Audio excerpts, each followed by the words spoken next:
What is up, all my Nexus family? It is your host, Dr. Daniel Kimbley, and you are tuned into another episode of the Nexus Podcast. And on this week's episode of the podcast, here's what I want to talk about. Yesterday in practice, we had a client come in, and I had to do a little bit more intense mid-back adjustment just because of some things that she had been dealing with, and she needed it. And so, since she needed this adjustment, she asked me this powerful question, and I couldn't help but come on and just record this video for you guys because I had to share it with you. I get so fired up about it. So here's what happened. It's like, she comes in, I adjust her, and one of the things that comes up pretty quickly is like, she's like, why did that feel, like, why does the crack feel so good?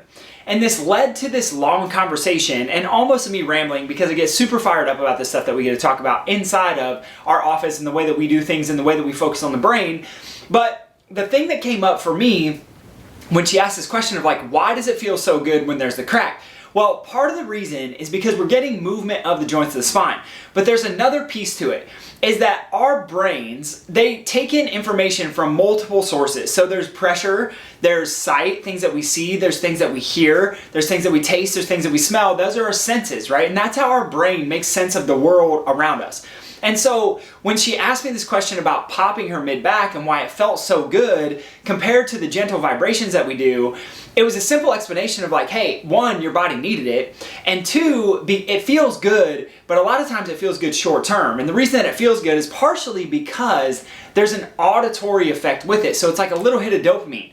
And the reality is that all of our brains today are trained very much in this state of visual and auditory, sensory, and I don't want to say overload necessarily, but we get lots of our information coming into our eyes and into our ears. Think about YouTube and TV, and we have headphones now, and like all of these things stimulate the visual system and auditory system. So what's interesting though about the brain and the way it functions, and the reason I wanted to bring this to you today, is because not that the visual and auditory systems are necessarily bad per se, but they are older parts of the brain. We know that our brain develops from the bottom to the top, from the inside to the outside.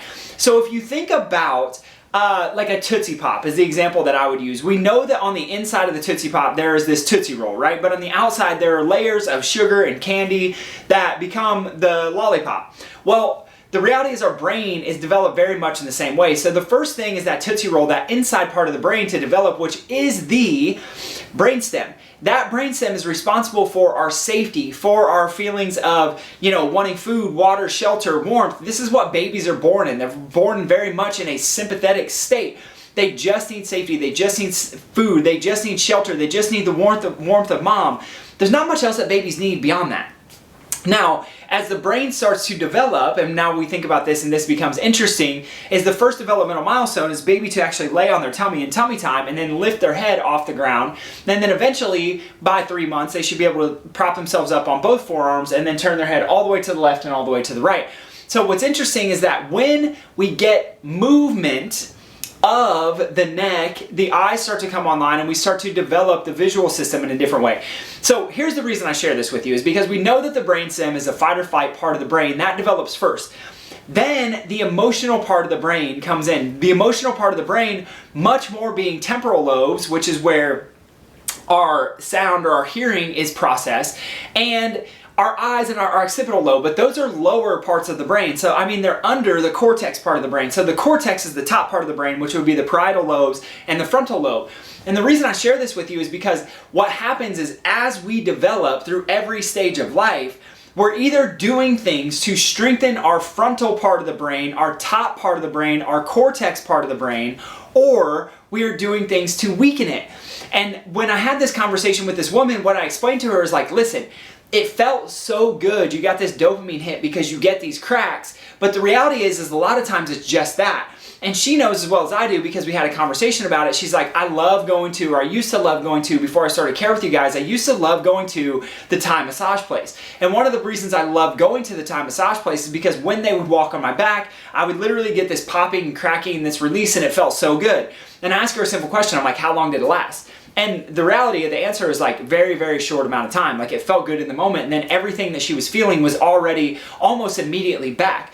The reason for this is because even though the crack feels good and it sounds good, the reality is that it's just a little dopamine hit. And what we know is that movement of the joints of the spine is key, but it's the speed of the movement of the joints of the spine is how we get this effect through chiropractic care when we talk about waking up the front part of the brain or the cortex part of the brain or the newer part of the brain or the most advanced part of the brain. And so when we think about how the brain develops, and when we think about the frontal cortex and the skills that are involved and the things that are responsible for the cortex, what I was having the conversation about is like the frontal cortex is primarily responsible for turning things off. And so it's turning off our ability to react emotionally in a negative way. It's turning off our ability to lash out when we feel like, bad things happen in our life. And so the frontal cortex and the cortex in general is primarily responsible for everything that would make someone a successful human being.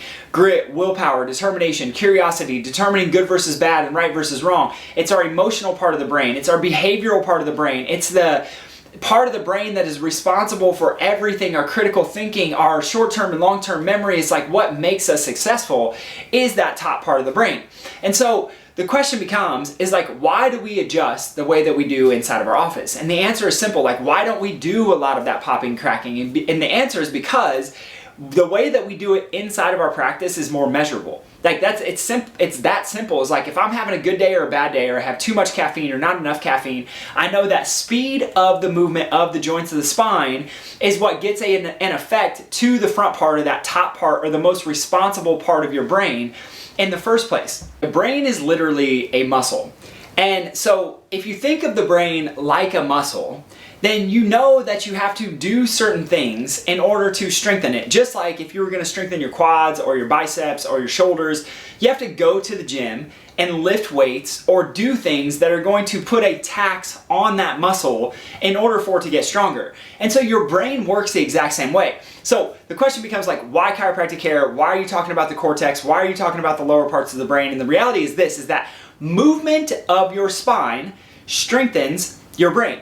And at a specific speed and at a specific frequency, we can literally get a desired outcome, a bigger outcome to the parts of the brain necessary based on the analysis that we use inside of our practice and the neurological tests that we use in order to adjust someone. And so what happens is if you think about if movement is what gets your brain stronger, then proper movement is going to make your brain even that much stronger. So it's like we're taking people from 95 to 100 or 85 to 100. And the reality is like I see people all the time with six packs who come to me and they say, oh, I eat healthy and I take my Arbonne supplements and I do all the things that I'm told I'm supposed to do and I look amazing in the mirror. And yet and still, when we start adjusting them, they start experiencing better sex life. They have more energy. They have more drive. They have more motivation. They start making better decisions. Like all these things in their life start to change. And the question is why? And it's simple, is because when we adjust the joints of the spine the way that we do, we literally strengthen the brain. And not just the brain in general, but the front part of the brain. The front part of the brain, that frontal cortex, the newest part of the brain, the part of the brain that's responsible for you being the highest version, successful version, faithful, optimistic, hopeful version of yourself that you could possibly be. This is why, like so many people that I work with, literally what we hear is like, I know somewhere deep inside of me that the person that I used to be is still in there, but I just can't seem to access him, or I can't seem to access her. And here's the reason why. Is because if the front part of the brain is shut down, then the body's in a safety state. It's in a brainstem state. So when we adjust the joints of the spine and the way that we do it to get the joints of the spine moving properly again at a certain speed and frequency, we can literally wake up the brain. We can start to make it stronger. And when we start to make it stronger, this is where people have radical breakthroughs in more energy, more presence, more productivity, more profit, dealing with stress less, better digestion, better absorption of nutrients and changing the digestive system, increase HRV, increase posture. Like there's so many things, the list can go on and on and on and on and on about the benefits of chiropractic care, but the reality is like chiropractic has nothing to do with it. It's just a vessel by which we strengthen your brain.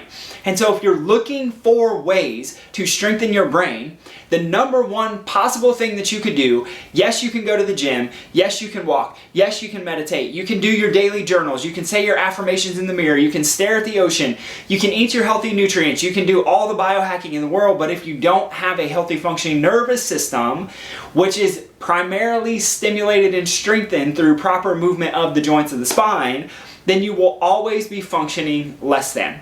And my friends, my question for you is this, is like, when is the last time that you had your nervous system checked? People go to the medical doctors and they check their heart rate and they check their blood pressure and they check their prostate and they do a breast exam and they do pap smears, and like there's all these things that we get checkups on.